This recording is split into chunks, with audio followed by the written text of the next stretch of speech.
nó chỉ muốn nó trông nó nào bị một hai chia nó chỉ muốn nó trông nó trông thì rồi không gì chỉ luôn rồi nó muốn nó trông muốn tổ theo bạn rong cơ theo bạn rong cơ tiền nó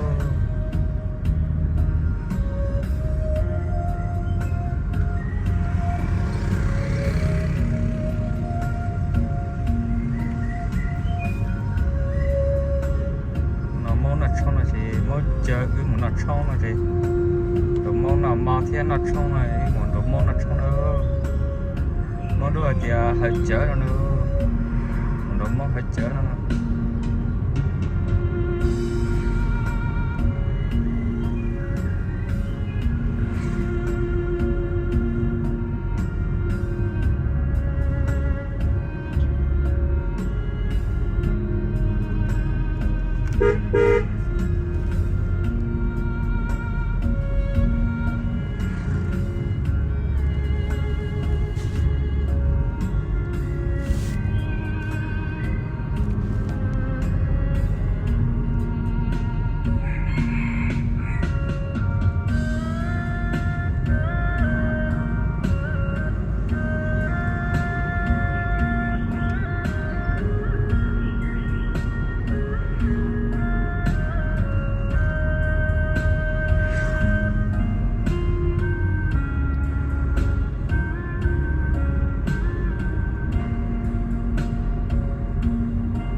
sau khi nó một tròn nhá là luôn chịu xí nhau luôn trồng thổ nữa trồng thổ thiệp bàn chế nữa sau khi nhá là một xí lo chế thiệp luôn trồng thổ nữa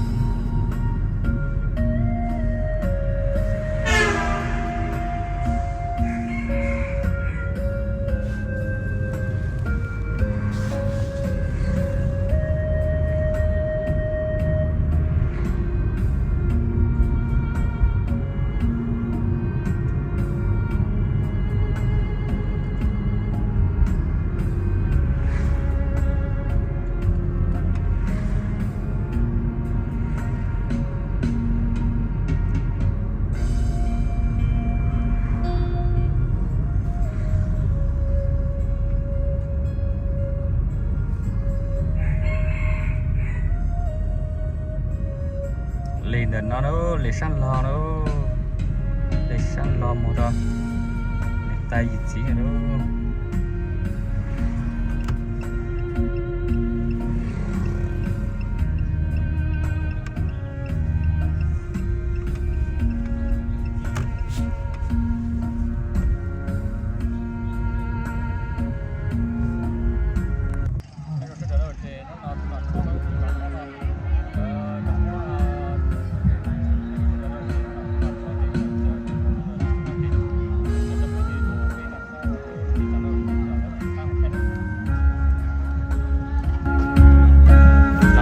trên là thôi rồi đó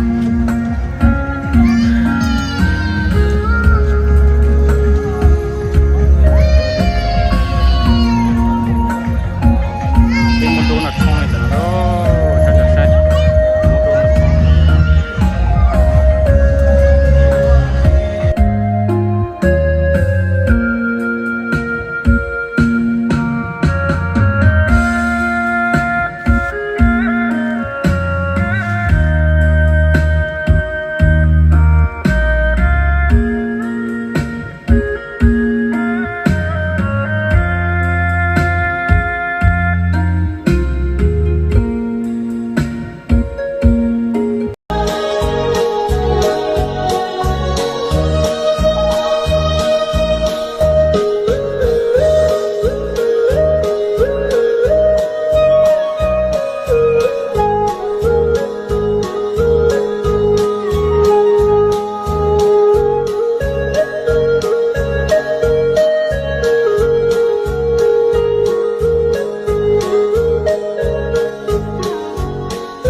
mong so mê kẹn sao kẹn cho yuan cho có một cho trâu nô thư cùng lòng xiêm lòng trừ non gió nhỏ nì múa con gió uốn bầu xua to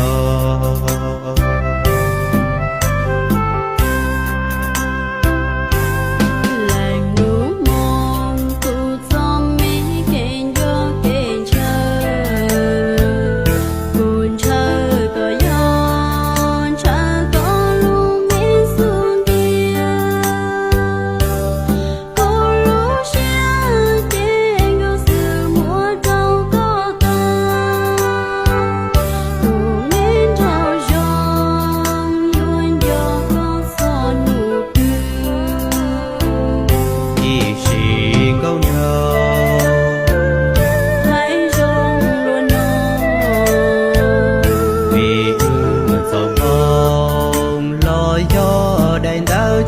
cho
kênh Ghiền Mì Gõ để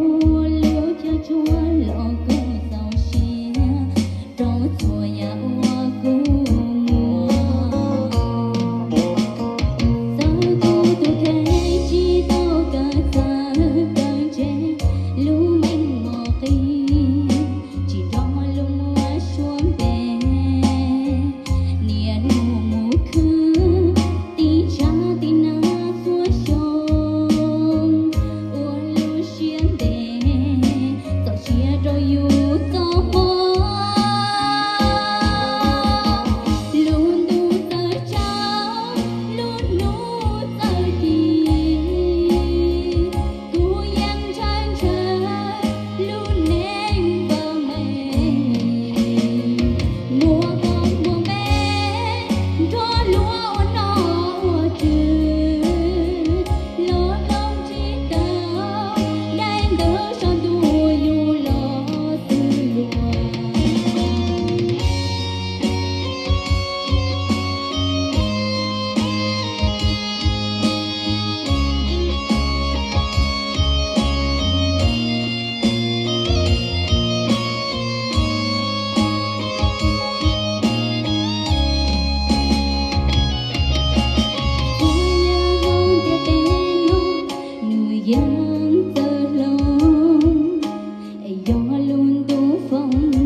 lỡ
我打主机嘛，你做một chế đó, chúng ta tổ chức chúng ta做một chế nữa thì nó mình sẽ cái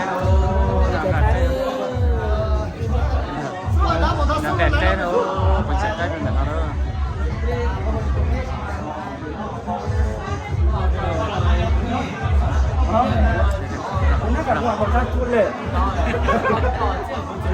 Xe con xà nữa, xe con xà được.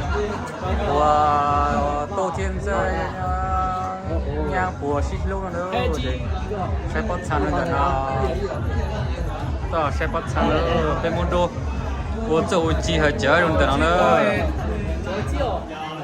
Bên môn đô à, của chủ chỉ hơi chở để rồi từ nó nữa. Để từ chúng ta ao lộc khó để lấy từ tao ít lúc khó để họ chở từ ở lúc khó để mua chỉ một cái nữa cô đi lo lại được giờ nó khó là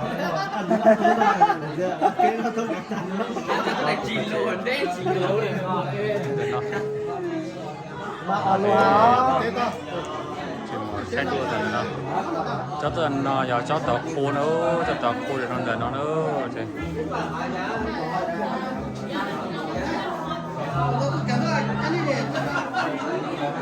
xe là tao bị không nè chỉ chính riêng càng không tốt thì tao chỉ phải nữa thì khi bỏ từ đó khi bỏ từ tao sai nữa thì tao chỉ sai nữa sai khó nữa nhưng mà nó không phi chủ đề nhưng mà nó giờ bàn lễ không phi chủ bên môn đôi thì không phi chủ nhưng mà nó thì bây giờ muốn mạnh lên làm một chế nữa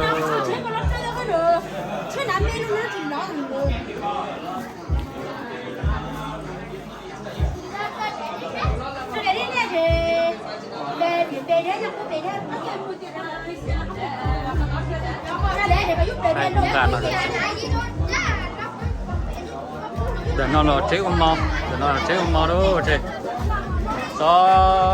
cho mình nhiều tốt luôn à tao bằng mò tôi cho phong cho gì tôi để tôi chờ tôi nó xong thì mà đi tới món nào nữa nhớ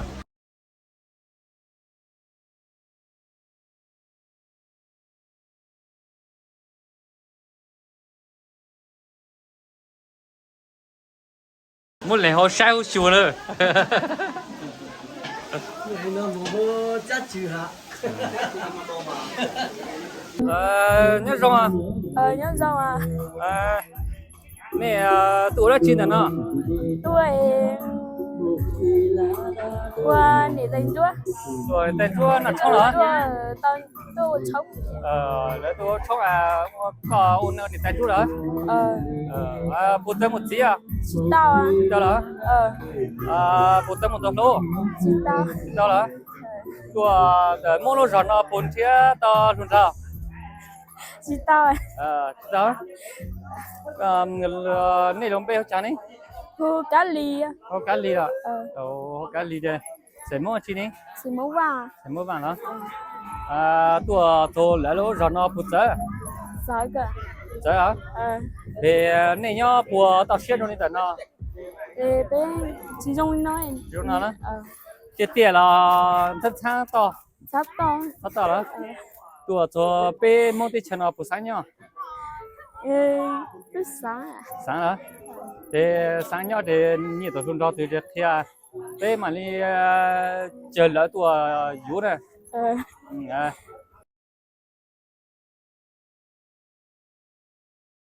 mua tất cả một chiếc xong rồi à? có cho xong à? Có cho xong hả? Bố mua Facebook mua khi ưa cho tận nó của lúc đó tự nhiên là nhẹ mà đi hơi nhẹ nhẹ ok hết rồi đấy. Facebook hơi Vàng Thị Ly rồi. Facebook hơi Vàng Thị Ly đó. Rồi chế chân đó gọi. Có tận nó mình nhiều tốt luôn nhá bé để chờ một trò thì nhá tận nó tự nhiên chỉ là nhẹ uống lúc đầu đó để mà đi hết rồi đấy. Rồi còn thả nhá tao chạy á. Nè, có tổ này tên chú là bên mô đô chọc một giờ về mẹ cho mua chốt tại kìa. Chốt chớ cơ. Bố hơi chớ hay. Không. Bố có. Nên gì có coi á. Chưa có. Bên môn đâu mà cho cái chai luôn để nó. Thì nó chỉ hao to, thâu chỉ hao to đua. Bây giờ mà họ chỉ chơi đi chẳng một chế chúng ta chế nè. Chân ta còn nữa. Có sao em miên bật tên ấy? Em mẹ chị. Em chỉ chờ chúa. Chỉ cho chua. Chỉ chờ chúa. Cái xe rồi. Mẹ họ mong đô là do mong đô là do mong lẹ. Mong đu lại. Hả? Mong đu lại. Rồi mong đô mà nó có chồng mong đô. Bây giờ muốn nhớ xem mong đỡ chị hay là có chồng mong đỡ em. Anh nhỏ xem mong đô nó có chồng mong đô. Để dùng đồ là mong nhỏ thì cho số ý này thiệt. Mà đi rong gạo rong rau tôi nhà này. Chế chân tôi tổ này tên chú này. Chế nó tổ này tên chín chú tất cả đấy.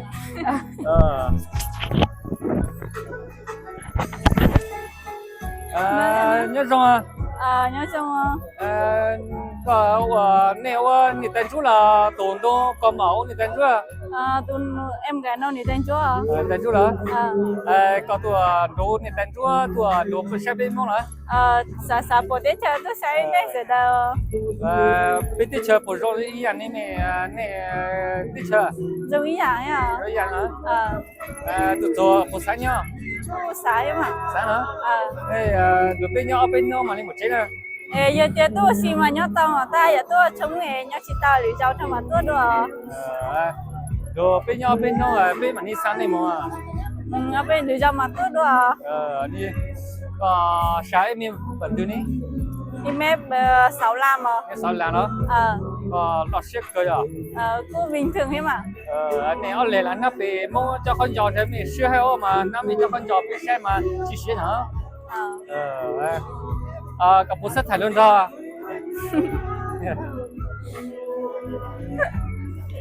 Bố sát thải luôn rồi thì sát thải thì thế ư? Chỉ chơi. Hả? Chỉ chơi. Tôi chỉ chơi thằng hả?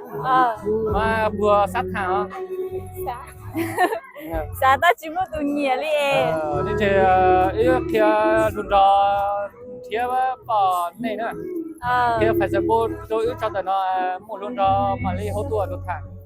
Tụi lúc Facebook sau thì thị dông nào? Thị dông đó. Tu lộ thị dông đó. Sau thì thị dông nào? Bộ thị dông thì tập kia đó. Nó có cho trong đi chả. Đây cái diện này nãy chê con chờ mông mà. Nó có cho mông đó. Mông đó là cho mông. Nãy chê con chờ nhỉ à? Đi đó. Ta nó chắc là một luôn đó. Chỉ mua à? Chỉ mua á? Thì đối với đó cho tôi luôn nhá, để nó thả đó chỉ nhẹ đây. Đối với nhau tích chờ này.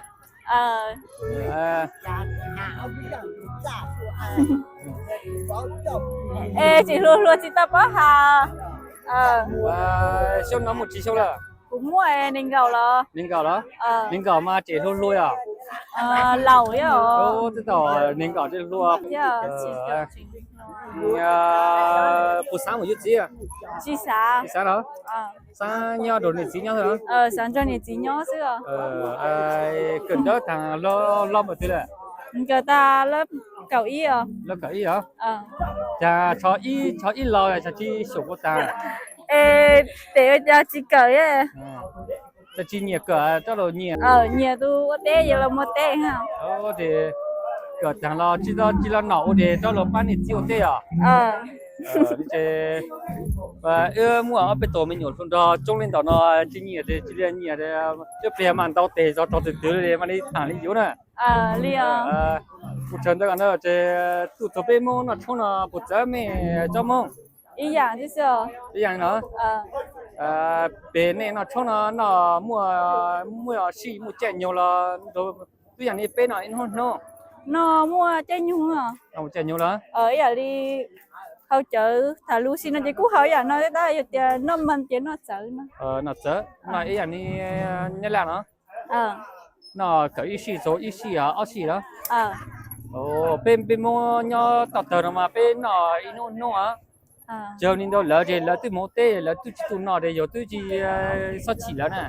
à nó tỏ tụ là một tên là tụ nó dùng bằng chi chỉ à lý u chơi nữa nữa anh này tụ ở bên nó mấy tụ bút trong bé tuổi nên gạo linh đó không mình có y lính rồi mình có lên là mình có y lính này nên gạo à mình có đó à giờ chỉ tụ cho mình nhiều tốt rồi nhiều sai tụ xếp đi chờ 啥tuổi ta tôi chỉ tao ấy tôi chỉ tuổi như thế để này nhớ tụ bút đấy à đấy cái mà đấy đó tụ mua chỉ xong mong này chỉ xí này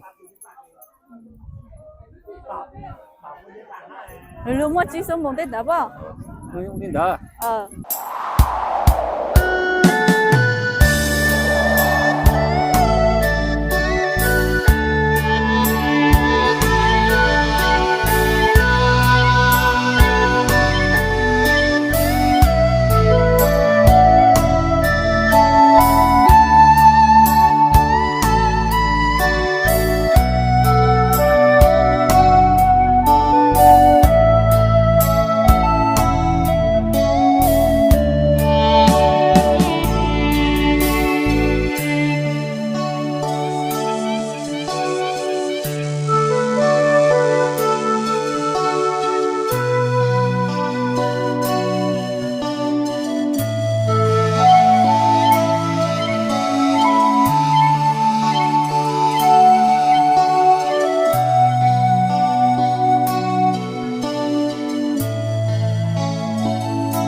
nó giờ này tên chúa tụi bên môn đôi tất cả hết chớ rồi giờ nó bên môn đôi hết chớ bị tụt chớ rồi tôi tên chúa tôi tưởng nó để chiên này tên chúa để giờ này tên đàn nữa tên đàn rồi nó tên đàn rồi nó tên đàn thế này tên chúa rồi này tên nó tụi nó không bên môn đôi rồi nó giờ môn đôi để giờ môn đôi mà nhau một chùa mà môn đôi là để năng cũng không môn đôi rồi ở bên môn đôi rồi tên nó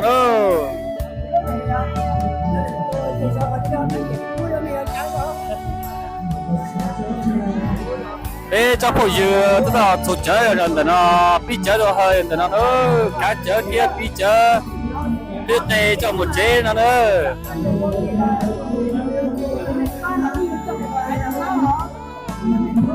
bị thập bể thiếp hơi chớ thập bể nữa tụi nó